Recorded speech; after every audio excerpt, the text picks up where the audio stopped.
So what happened in Charlottesville, have you seen this before? Yes. When I was a kid in the 60s. Yeah. Martin Luther King.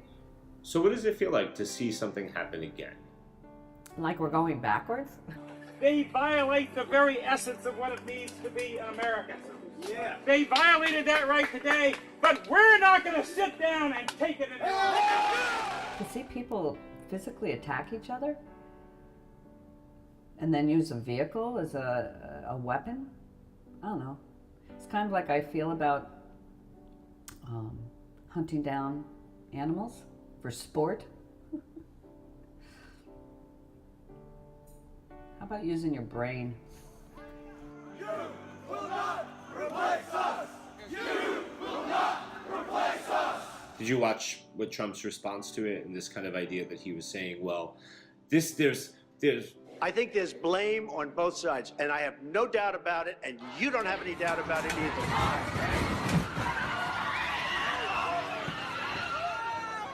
It did not take two people to make that man mow into a group of people.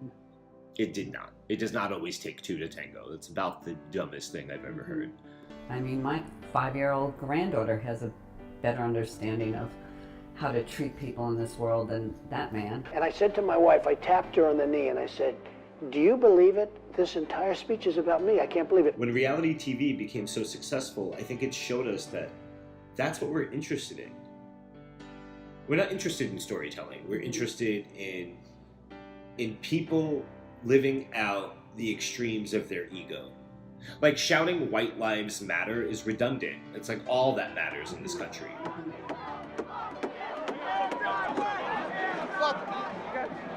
It's a goddamn badge of honor, baby. Everything we know about this country right now, in many ways, all of the industries, everything, was predominantly built on the backs of slaves. So what is so terrible? And I really need someone to answer this, one of those people. It's like, what is so terrible about taking some time to make sure those people get caught up and that they have equal footing that the rest of us have if we all have so much opportunity? I think if we continue to create jobs at levels that I'm creating jobs, I think that's going to have a tremendous impact, positive impact on race relations. I don't even think we can understand the effects of slavery on the African American community, and people don't want to talk about that. They don't want to talk about a whole group of human beings struggling. I had one of my clients many years ago say to me, and it was all on this topic, and he was in a career military, and he said to me one day that he refused to accept responsibility for the sins of his forefathers. Their descendants, the descendants of those slaves, have much better lives here than the descendants of people who would have never gotten on those slave boats in Africa. And that's a provable fact, you know, because we have given them all those freedoms. I can't even process that. Oh, right, they needed us to get on a ship, go take them from wherever their ancestry was, And bring them and bring them here, strapped, you know, chained, shackled, strapped, and sold, That's the used and abused.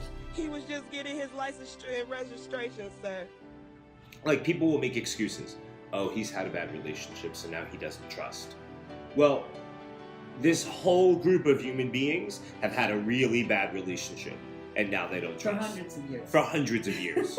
Non-stop, relentlessly in this country, African Americans have had a bad relationship with us.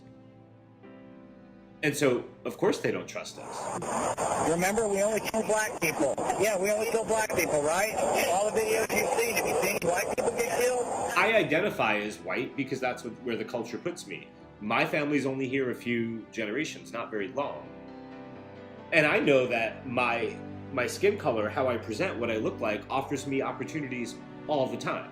I noticed that Stonewall Jackson's coming down. I wonder, is it George Washington next week, and is it Thomas Jefferson the week after? You know, you really do have to ask yourself, where does it stop? Why don't we want to heal people? Well, again, for some people, I think they don't want to see equal playing ground for everyone. It's fine. You're changing history, you're changing culture. But this, like, gaslighting, manipulation thing we do in America to each other is boring. It's not even, it's just boring. We're so basic. We're like a nation of basic bitches. You know, oh, I'm gonna play a game, I'm gonna play a power game. And then you die. And then what? This is what I mean. Like, it doesn't go into what end? What kind of flag do you fly? I fly a rainbow flag, thank you. Okay, so what does that tell me about you? That I'm not a Nazi? I'm not a Nazi either. This is Nazi fucking America. Is it?